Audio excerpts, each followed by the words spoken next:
All right. Well, it's good to be with everybody, and appreciate for those of you that heard this before. We're polished now, so now we got that out of the way. We'll do a better job. Paige and I work with FMI. FMI is a consultant that deals for the last 65 years just with construction, engineering, and design. We're part of the Center for Strategic Leadership, which is a small group within FMI. We like to think of it as the special forces of FMI, and we deal with the people side of an organization. And so we're going to talk to you today about how to develop your leadership pipeline. We'll tell you just a little bit about our own background. I've been doing leadership development for over 20 years, working with FMI for 4, with one of those being as or several of those being as a contract consultant, and I've been a staff consultant now for a little over a year, and work primarily with leadership succession, leadership training of all kinds, and our work with vision and helping people decide what's the most important thing to pursue with their businesses. Similar to Ed, I also worked with companies on looking at how do you develop those next generation leaders. I do facilitation at our 4-day Leadership Institute, as well as work one-on-one with clients through succession planning, vision work, and building effective teams. I've been with FMI now for over 4 years and have just really enjoyed working within our industry as well as with all of our clients. So to kick today off, we wanted to start just with this quick demonstration of the importance of talent development. And this was something that I think I saw this on Twitter or the internet, and it really caught my attention. And so the first aspect of it is that a CFO says to a CEO, what happens if we invest in developing our people and then they leave us? And this is a great question, because if you think about the time and the resources that we devote to developing people, it's a true investment, both financially and with our time. And if we have these high-performance leaders that then leave our organization, those are resources that are also lost. But the follow-up to that is that the CEO responds, what happens if we don't and they stay? So if we think about our employees and the fact that what they do for our organization, for our clients, they're kind of the forefront of ensuring that projects are completed successfully and that ultimately our business is successful. So if we aren't taking the time to develop and invest in those individuals for this fear of, they might go somewhere else, we're really doing ourselves a disservice in that as well, because what kind of talent then are we putting forward and that we're having as part of our company moving and being successful? I don't know if anybody else has ever had this experience, but there are days where I spend the entire day being busy, doing stuff, don't hardly stop for lunch, and at the end of the day, I ask myself, did I really do anything that helped move the ball down the field? I think what it is this eternal struggle between what's urgent and what's important. And for many of us, the urgent is right there. There are things that demand our attention. It's like a crying baby, and we have to respond to it. And the things that are truly important, those things that will really get us some traction, they'll really help us set up for success in the future, frequently tend to get kicked down the road. And leadership development is really one of these things. So we asked earlier when we were just talking to ourselves evidently, but we asked, where would you place leadership development on your graph? How important is it to you? How urgent is it? I think up until recently, a lot of people would have said, oh, it's really important, but urgent, not that much. It's kind of a moving target. But we think that we can make a pretty compelling case that it's more urgent than we think.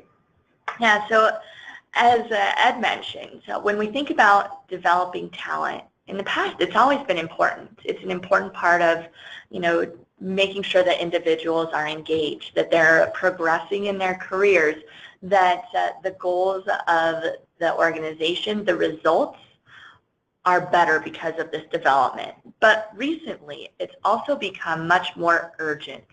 So if we think about the challenges of the construction industry currently, we're facing some pretty difficult trends. So the industry does not always have the best reputation, so it may be challenging for us to really attract top talent. It's also a fact that many of the great people in our industry, they left for good during the recession. We saw this. There were individuals that we had to let go or that chose to go somewhere else because of the downturn. And then now that the construction industry is coming back over the last couple of years, it hasn't really been that those individuals have also returned. So we have this lack of talent in the marketplace as well. We're having difficulty attracting top talent. And then if you think about the different generations, many of the baby boomer executives are also retiring. So this talent development question is becoming much more urgent. If we look at the different options of generations in the workforce, there are a multitude of generations that are now working within the construction industry, within the labor workforce in general. We have the baby boomers, so those individuals that are nearing retirement age. They're between the ages of 52 and 71 years old. These individuals, if we're attracting and retaining them, they probably have a wealth of knowledge, wealth of experience that we need to be looking at. How are we making sure that younger generations are capturing that knowledge before they leave? There are also the Gen Xers. So these individuals are probably advancing in their career spectrum. So they're in their late 30s, early 40s, up to 51 years old. These are the individuals that are probably occupying or will occupy many of the management leadership roles in your company. If you're looking towards the outside at these individuals, you will also find that they're very expensive because there are the opportunities in the marketplace. And there are a limited number of Gen Xers. So just speaking numbers-wise, this generation has a significantly lesser population as a whole in the marketplace within the generation. And then you have the millennials. And the millennials, like the boomers, is a large population of the workforce. Just last year, if you look at the changing workforce, this was the first year that millennials held the majority of the labor force. So they surpassed the boomers in the numbers of individuals in the workforce. So as we're looking to talent development, attracting those individuals, this is going to be the majority of the individuals that we're going to need to really train up. So we have all of this flood of millennials coming into the labor force. We have the boomers that are exiting. We have a reduced number of Gen Xers. And then we have this. So within the industry, since the recession, there have been an increasing number of openings. And I would guess that many of you on the line are experiencing this, that you have a number of openings, but you are not able to fill the demand for those roles. So most companies would say something along the lines of people are our greatest asset, and I think most people really believe that. But you know, I remembered a guy I knew probably 10, 15 years ago, and our kids, our daughters played lacrosse together, and he sort of had, we teased him about having a midlife crisis because all of a sudden he shows up with this gorgeous new red Corvette. I mean, it's an incredible car. And he was so proud of that car. I mean, it really was his most valuable asset. And we were at a lacrosse game, and cloud gets this kind of this sick color, like it's going to, you know, something bad is going to happen, and all of a sudden it starts to hail. I mean, these hailstorms are at least golf ball size. Most of us that were of right mind ran underneath the pavilion where we could get away from it. He races out to the parking lot and spread eagles himself across the hood of this Corvette trying to save his car. And I always think about how easy it is to say, oh, people are our greatest asset. But I wonder if we're really living that out. I mean, are we willing to take a hailstone to the head for our people? So I think when we talk about people our greatest asset, in a probably in a if we were to rank our assets, they would be important, but emotionally, do we think about them as our greatest asset? And what we found over the years, we've done a number of different talent development surveys, and you've probably experienced this. So in 2013, majority of companies that we surveyed said yes, we're facing this shortage of skilled labor. When we did this same survey in 2015, just a year ago, 86% of those companies said yes, we're facing this skilled labor shortage. And probably where you're feeling this most is in those prime roles, those roles that really impact the success of your company, of projects, of superintendents, foremen, project managers, those frontline leaders that really take the brunt of whether a project succeeds or fails. So when you're looking at this trend in the market, what we want you to do is now think about your own company. And on a piece of paper, just write down quickly, what are the key positions that you have at your organization? And there are 3 columns here. So if you think 5 years out, maybe 10 years out, in the first column, write down how many individuals you have in these different positions right now. So think about how many key estimators you have, maybe how many directors, if you have divisions in your organization, how many executive VPs do you have? And write down those numbers for each of those positions of what you have now. In the second column, think about 5 years out, or maybe that's 10 years out. And write down how many you will still have. So think about how many individuals are nearing retirement, how many individuals that are in each of these positions fall in that boomers category, or maybe even Gen Xers who are going to retire in their mid to late 50s, maybe early 60s. So that's the second column. And now think about in the future, so 5 years out, 10 years down the road, if you think about your business strategies, your strategic priorities, how many of those individuals will you need? And when you tally those up, subtract what you'll need in the future. Well, subtract how many you will still have from those that you'll need in the future. And what you'll get is your gap. The gap in talent that you will need to develop or look to externally to hire in order to successfully achieve your business strategies and your strategic goals.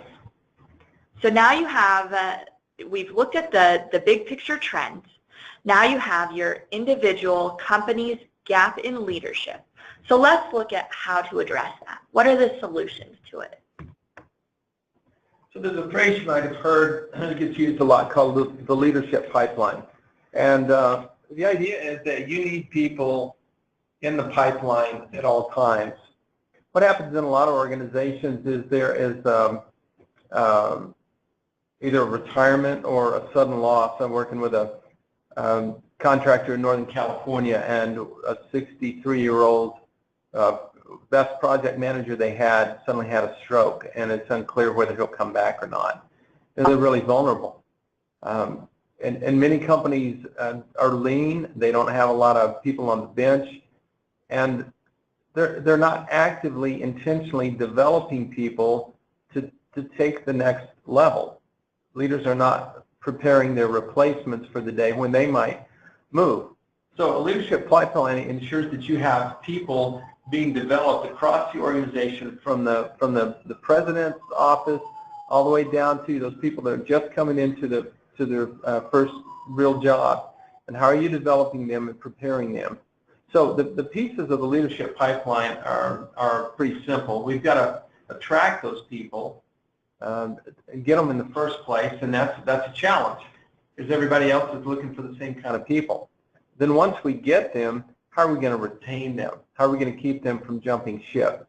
And I think it's a bit of a stereotype about the millennial generation that they will leave you for a couple dollars more. I don't think the research would back that up at all, but we still have to deal with the fact there's something we could do to retain people, and there are things that we don't do that they are vulnerable to being poached by the guys down the road. And then we have to really develop our people. And we're going to have to develop them more intentionally and at a faster rate than we ever had to before. And the days where someone can kind of languish for 10 years in the same job are probably not going to happen, because we're going to need people ready and willing to step up and step into bigger, more challenging roles throughout the organization.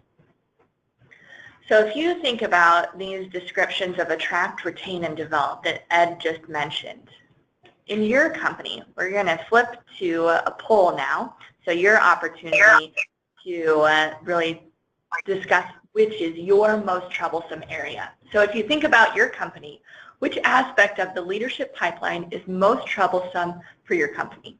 Is it attracting that key talent? Is it retaining your top talent? Or is it developing talent with intention and purpose? Or are you equally in need of all three? So quick poll. Just take a moment to select A, B, C, or D. All right, Paige, went ahead and launched that poll for you. Again, I'll just read the question here. Which aspect of the leadership pipeline is most troublesome for your company? We have A, attracting key talent, B, retaining my top talent, C, developing talent with intention and purpose, and D, equally in need of all of the above. And we'll give folks here just 10 or 15 seconds to place their answer, and then we'll read back some results.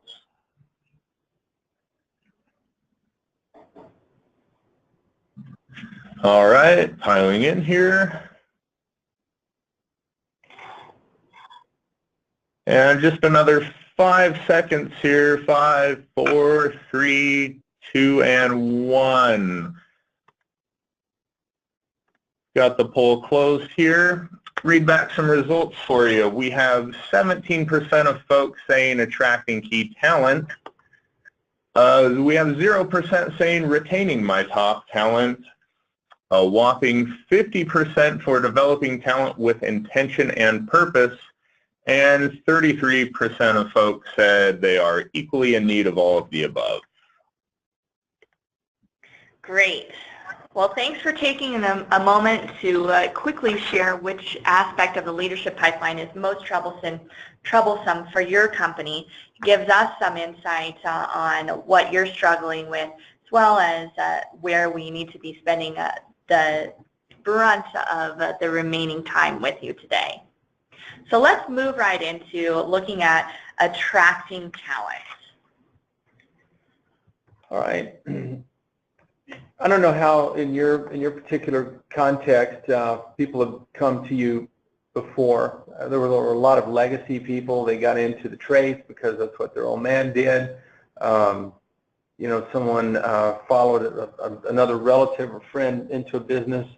We're going to have to expand beyond that in the days to come, and get very creative at attracting the right people. So I think what we're talking about is getting the right people to learn the right things about your company so they can at least explore the possibility of investing their life with you and your vision for your work. So we got to find the right people, not just anybody. We don't want just any warm body. We want good people. We want smart people, people we can develop, people that will work hard. And where are you going to find those people, and how are you going to find them?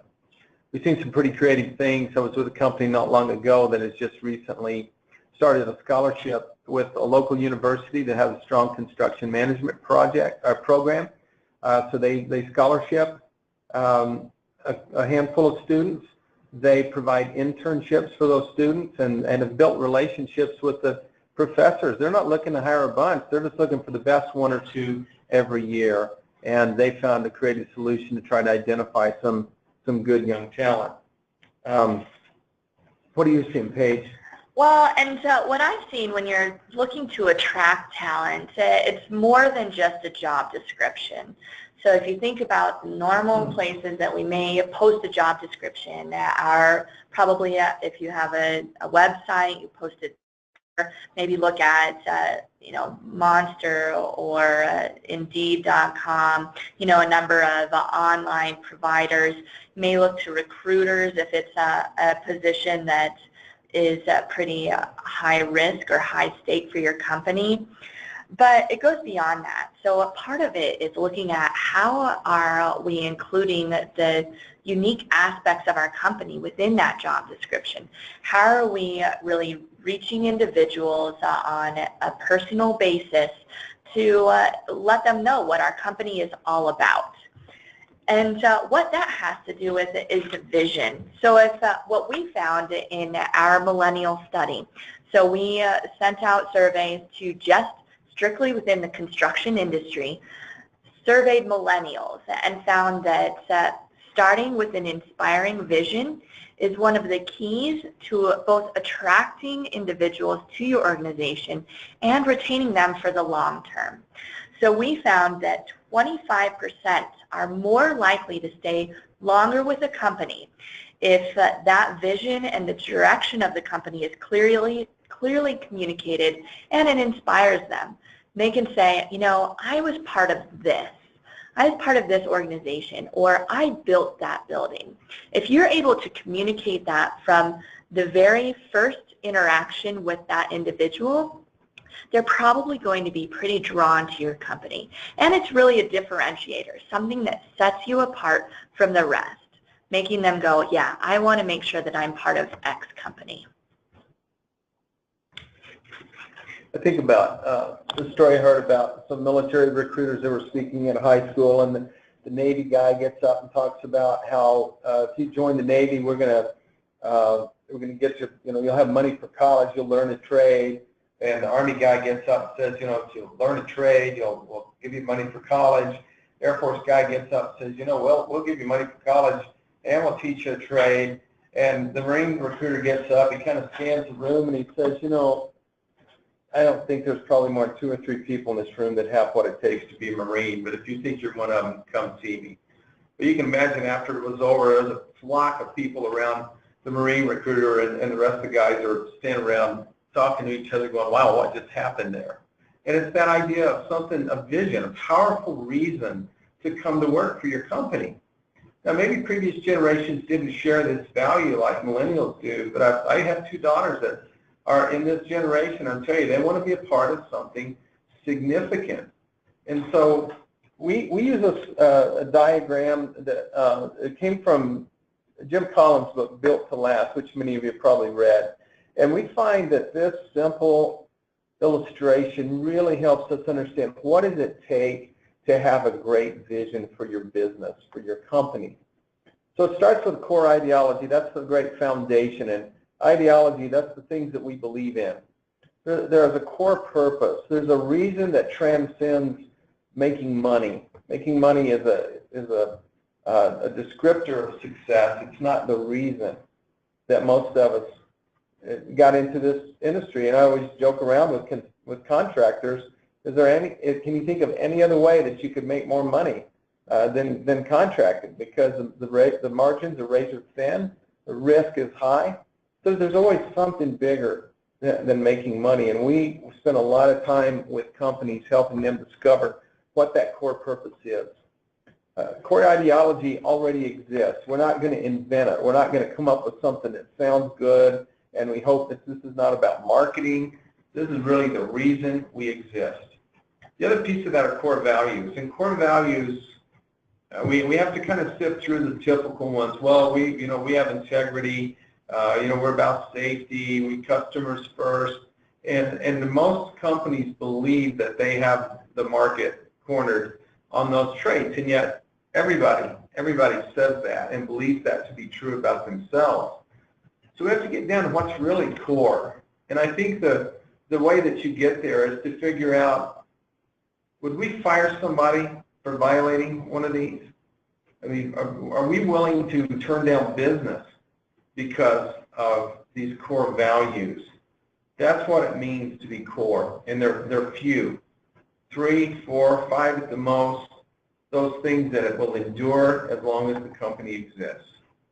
Once you've identified that and you've got that foundation to build on, and it's not, you kind of sniff test around the organization, make sure that nobody thinks you're trying to blow smoke. They would look at it, your ordinary rank and file employees would go, yep, that's true, that's who we are. Then you're ready to decide where are we going in the future. Now, a lot of companies are very opportunistic. They're very tactical. They're really good at identifying the next opportunity. But it's the rarer company that can select a destination and say that's where we're going.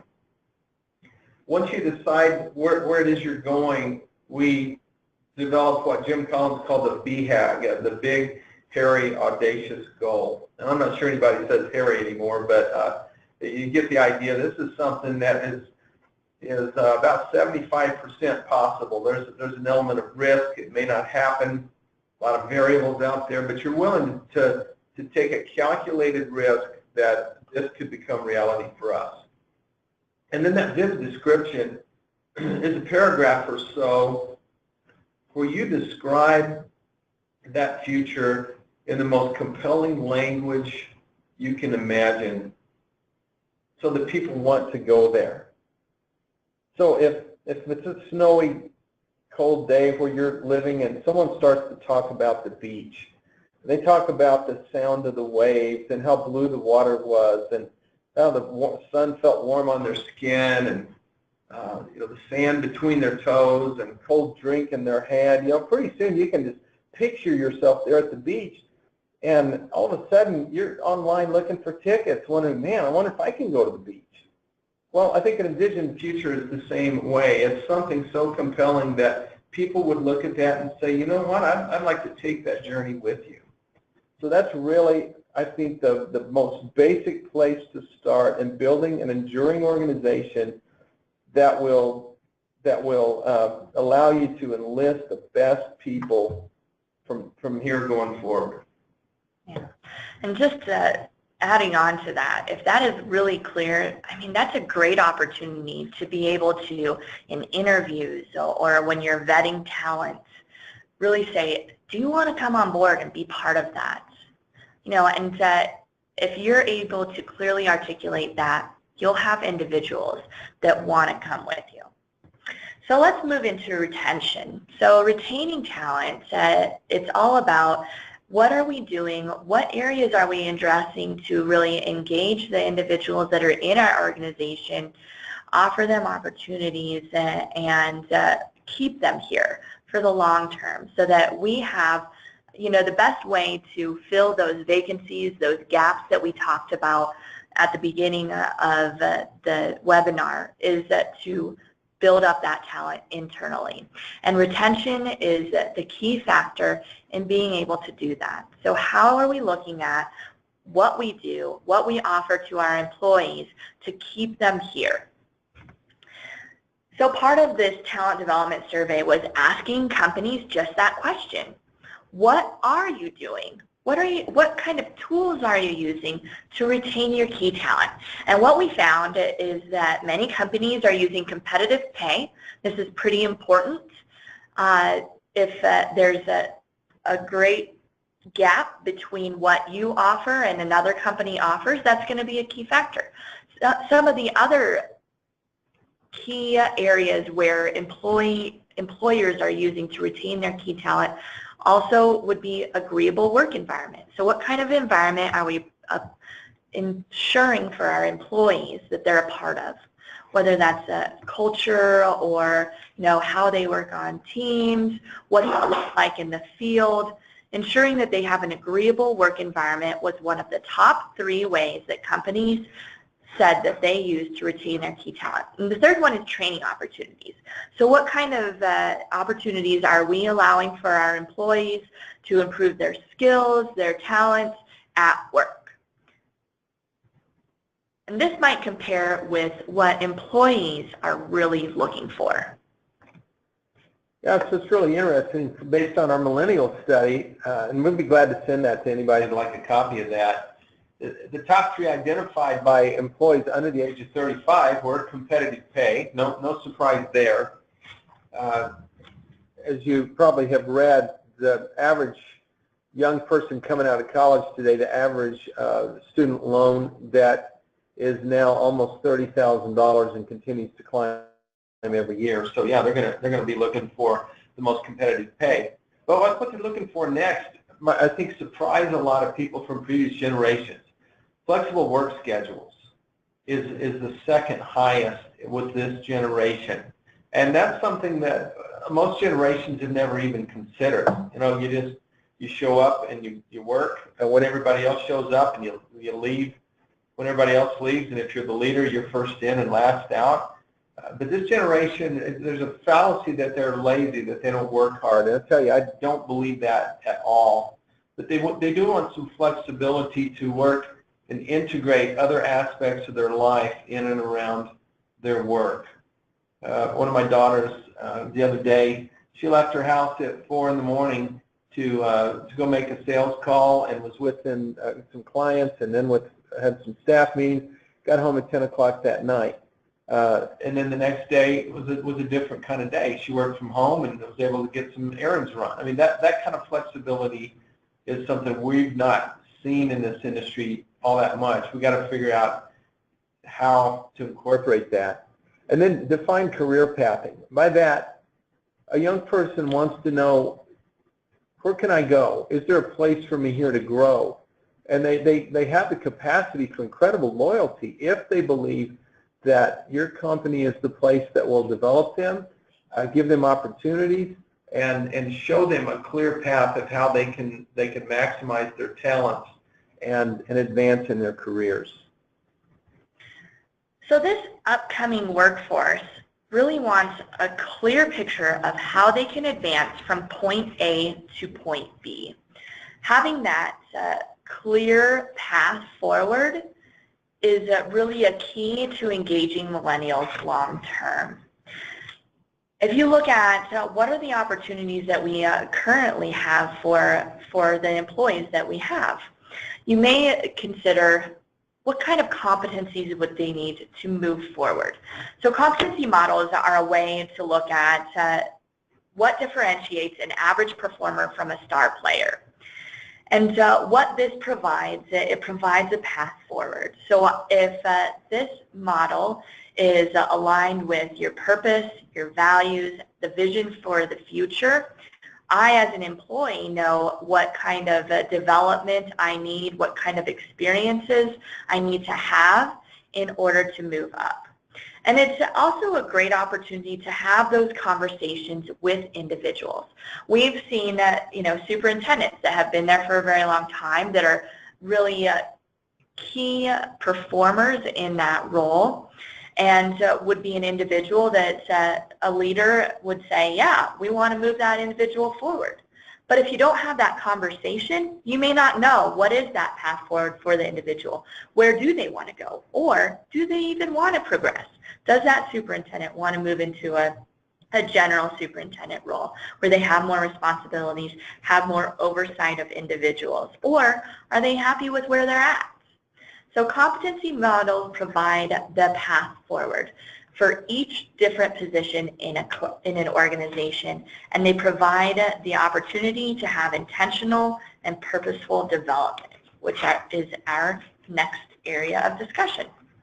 Yeah, and I think, you hit on, it's really simple at its most elemental root. You just kind of talk about this stuff. You gotta have these conversations, and not just once a year at a performance appraisal or when you're going to talk to them about a bonus or raise, but know what they want, know what they're good at, know how to develop them. And if that conversation is ongoing, it's really that can get you a long way. Now when we start to talk about developing people, then we really want to have a bit of a plan in place. So Paige's going to talk just a little bit about that. All right. So another opportunity for you to participate in this webinar. Take a moment and type in your responses to this question. What comes to mind when you think about developing talent? And we'll give you about a minute to type in those responses, and then Brian will read out some of the answers that we're hearing. So what comes to mind when you think about developing talent? You can just type that in your chat box now.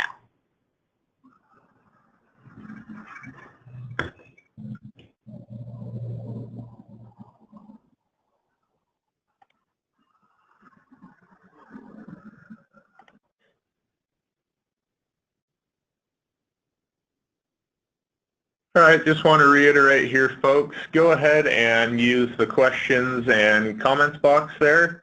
Take a moment to think about how you'd like to answer this question. What comes to mind when you think about developing your talent? And we'll take about another 45 seconds or so here.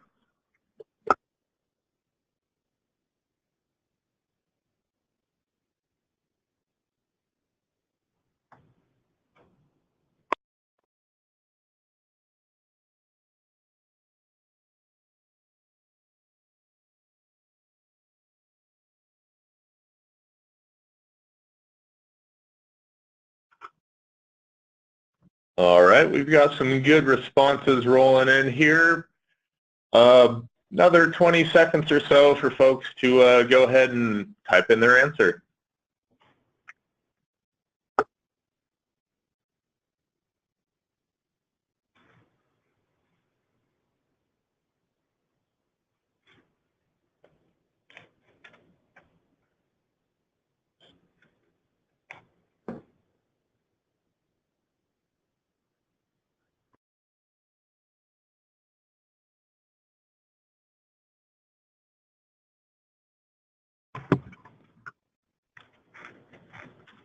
All right, looks like we're just about wrapping up here, folks' responses.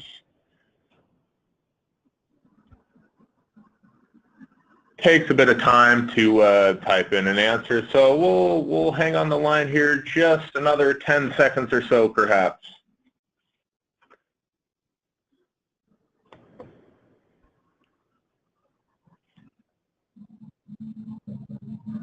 All right, 5, 4, 3, 2, and 1. We'll start reading some responses back here. If you're still taking a little bit of time, please feel free to answer. Love the feedback here. Let's pick out some common trends here. I'm reading, Steve thinks of training. Leanne thinks of mentoring. We have Shelley answering with training and coaching coming to mind. John says training, exposure, giving folks responsibility. Shelley has here pushing people to do something new or improve. And Leanne with another answer here, focusing on the end result for that talent. So some great responses here. Great. Well, thanks for chiming in.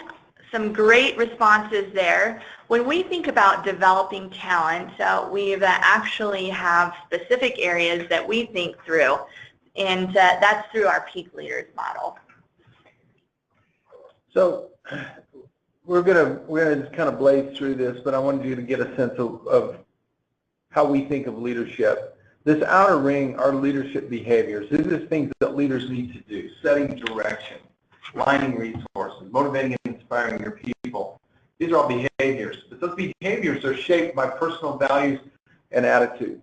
And in many cases, we lead as we were led. We saw examples set for us, right or wrong, and we just do that. But underneath our personal values and our attitudes are these worldviews. And this is a much deeper way of viewing the world. It's, for example, if you have a worldview that people are lazy, that people can't be trusted, that nobody can do it as good as you can, then those worldviews will shape the way that you interact with people. Yeah, so a lot of times we're far too attached to these old models of leadership where maybe how we were trained and developed, that's what we believe is best for individuals that are currently with our companies. We may think that it takes a long period of time to develop individuals and that there's slow progression. You know, you may be in this role as a foreman for 3 years or 5 years, whatever that time frame is, before you're moved up into the superintendent role, whatever that time frame is. This view of how we promote and develop individuals often is in direct conflict with today's high-performing companies. They look at how are we promoting young leaders at a highly accelerated rate and enabling them to learn on the job. So development goes beyond the training that we can offer into what kind of new responsibilities can we give those individuals? What kind of challenging tasks can I share with them? What are the items on my plate that I can make sure to incorporate in their learning to progress that individual at a higher pace? You know, if we can develop some kind of a personal assessment plan for determining a young employee's capability, it would include things like what knowledge, skills, abilities do they already have? Do they have the supporting attitude that will lead to success? If their work ethic is not strong, if they don't have an attitude of wanting to continue to learn, those are attitudes that could shoot them in the foot. What specifically needs to be developed in order for them to succeed at the next level? And then every once in a while, you have to bring in talent from outside the organization. Sometimes this is to bring in some new skills that just don't exist, or maybe someone with a different experience in a new market that you're about to enter. But these are the kind of decisions that have to be considered. Going outside for talent, I think, is an effective tactic. It is not an effective long-term strategy. Growing your own people is always preferable in the long run. So if you think about how your company or how you as a leader assess your talent, think through what are the different tools that you use. And we'll just take about 15 or 20 seconds to quickly poll you on that. So when you think about your own assessment of talent and how you promote individuals at your company, what is the predominant indicator for assessing your talent? Is it through formal assessment? So this would be like Hogan tests. Maybe there are different simulations available that address specific skills. Those would be formal assessments. Is it gut? So selecting option B is that usually I have a sense, and that's what I go with. Is it through performance reviews? So is this something that's every year, or you do on a frequent basis performance reviews and use those to promote individuals? Or is it all of the above? So what's your predominant indicator for assessing your talent?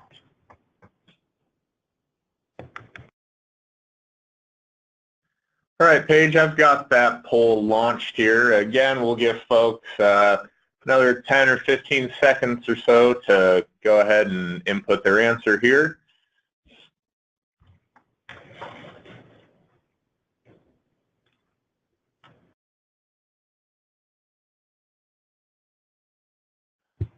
All right, looks like we're just about ready to wrap up the poll here.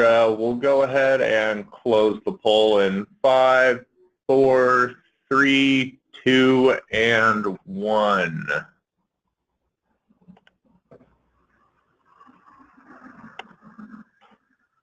Go ahead and share some results here.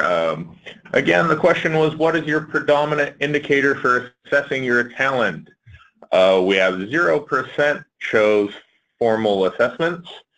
40% of folks said they go with their gut. 0 saying performance reviews, and 60% saying that they choose to use all of the above. Great. Well, and that's great information. I would say that we predominantly see that within the construction industry, many individuals go with their gut.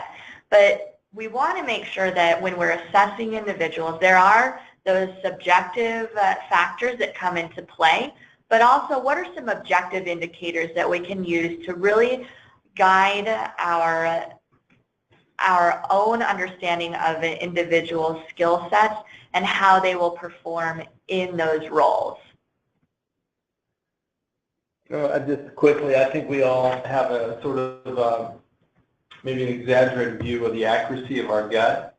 I mean, that's certainly the way I hired for many, many years, and I only remember, though, the great ones, the great hires, the good decisions, and conveniently forget all the times that my gut led me astray, because what I'll blame it on down the road is, well, you know, we found out there were these deep, you know, character issues or whatever we didn't discover, and so it's not my fault. So going by the gut is probably the least effective, and yet there is a subjective factor to this, and it has to be people.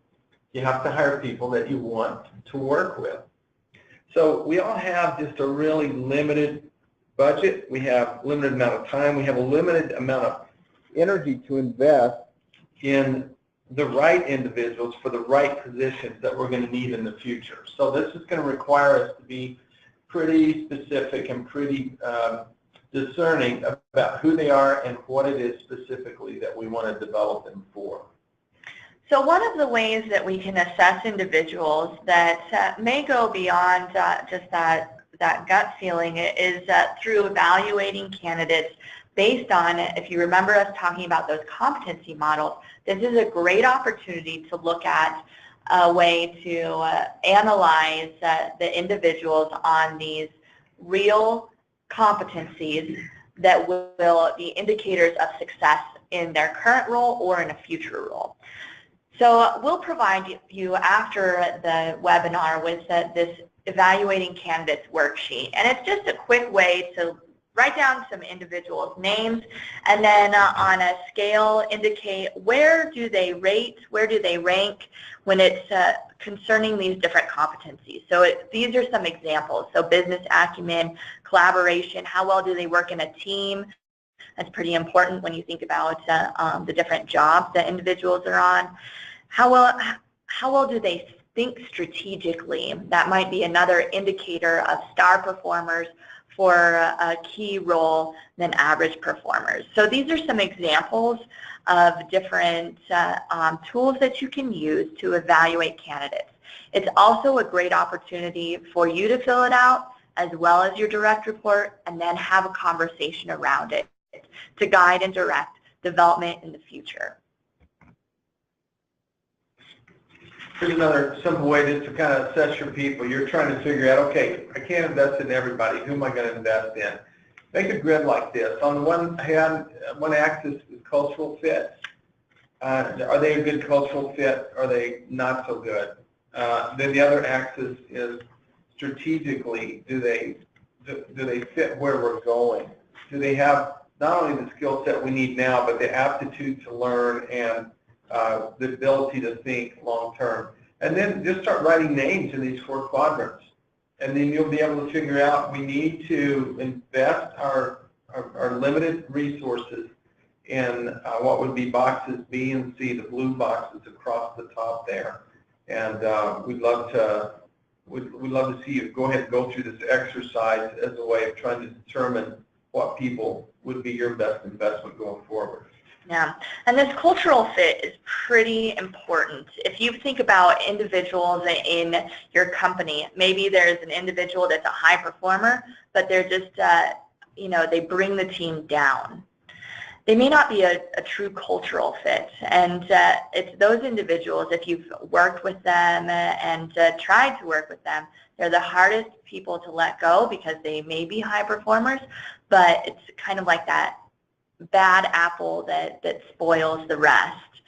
So really understanding, are we getting people that really fit with our culture, that are high performers, and also are part of our organizational goals, objectives, that really bring the best out in other individuals. Those are the talent.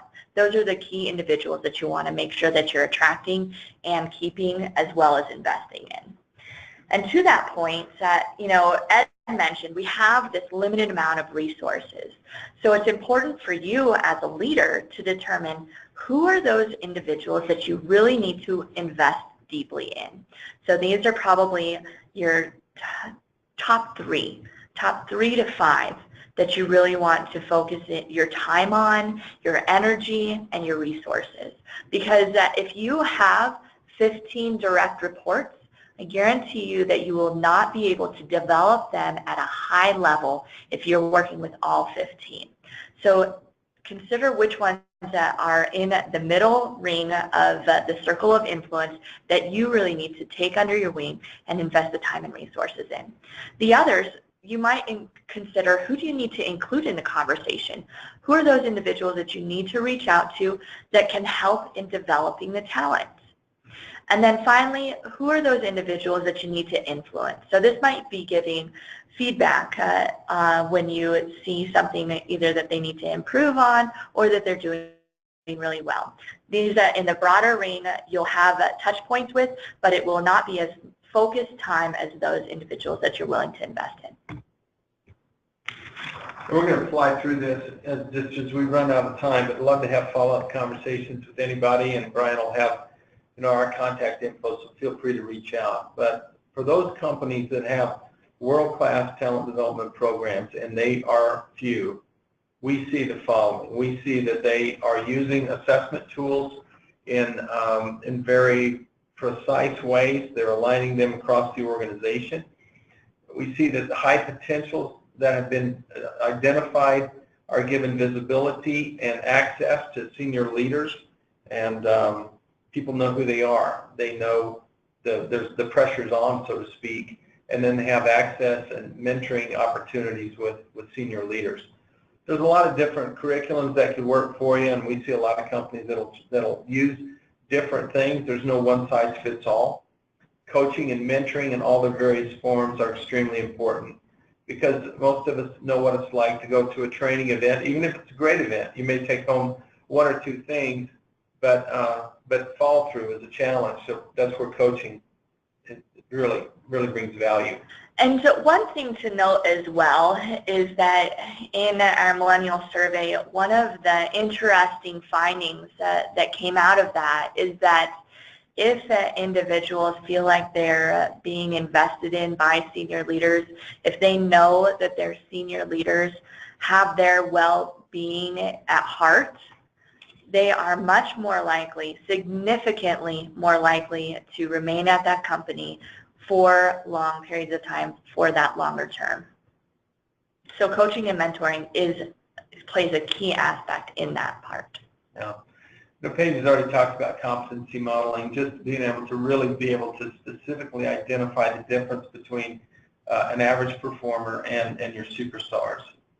Performance appraisals, ongoing feedback. Most of our millennial employees are not content with a once-a-year appraisal. They want to know on an ongoing basis, how am I doing? What do I need to improve? I think just to maximize the leadership pipeline, people need to be exposed across disciplines. We've seen situations where a guy that was just kind of struggling as an estimator ended up in business development and just knocked it out of the park. So as people are exposed to different disciplines within your company, you may find some people that you hired for one job that really are superstars in another. And then the whole idea of career pathing, does it make sense to a 25-year-old of where he could be in 30 years if he decided to invest his or her life with your company? So these are some of the attributes that we see, and again, these take time. You won't have them all in place by the end of the week, but they give you something to shoot for. So just to wrap up, we have one more tool that you can use when you're thinking about development, and this is just a sample individualized development plan. So if you're thinking about and have had that conversation with an individual on Where are you wanting to go within the next year? What does your career look like in the future? You can then focus in on, all right, so if this is where you want to be, what are the goals that will help get you there? And you'll want to make sure that they're specific, that they're measurable, that they're attainable, and that you set specific deadlines for completion. So setting those deadlines takes this important, critical aspect of developing talent within your organization and also increases the urgency. By setting those deadlines, that you're creating that urgency around, yes, we need to do this in order to succeed. So just to summarize today, the 4 big points that we want to send home with you. Clarifying your organizational vision, that purpose and values, and then supporting business strategy, that's job number 1. You won't get that done in an hour meeting. That takes a lot of work over, in our case, we usually see that happen over a period of a few months. But once it's done, you have this foundation that will serve you well from now on. Being able to review and evaluate your current leadership pipeline by using the worksheet, learning to understand cultural fit, and then establish some competencies for those key positions, those ones where you forecast that there's going to be a dire shortage in the days ahead. And then to develop your people, come up with a development plan based on competencies and make sure that you have some dates to review that so that it doesn't just, so that good intentions don't rule the day and we end up missing opportunities to follow through with people. Thank you for your time. One thing to remember is that the best development is really intentional and it's done with purpose. So driving that home, looking at what are the different ways that you develop your current talent and what are some of the ways that you can incorporate into your company to be more successful in developing your talent is really going to be a critical area. So we'll pass it off to Brian, and if there are any questions, we'll stick around for a little while to answer questions, and we'll make sure that we get you this information as well. All right, thank you, Paige. I just want to reiterate here, folks, if you have a question, go ahead and write it in the box there. I know we're pushing just a bit over an hour here, but that's all right. If folks have questions, I'm sure we're all more than happy to answer them. I've got one here. Question is, how would you handle a situation if you truly believed you had identified a good leader candidate, but that candidate is not interested in a leadership position?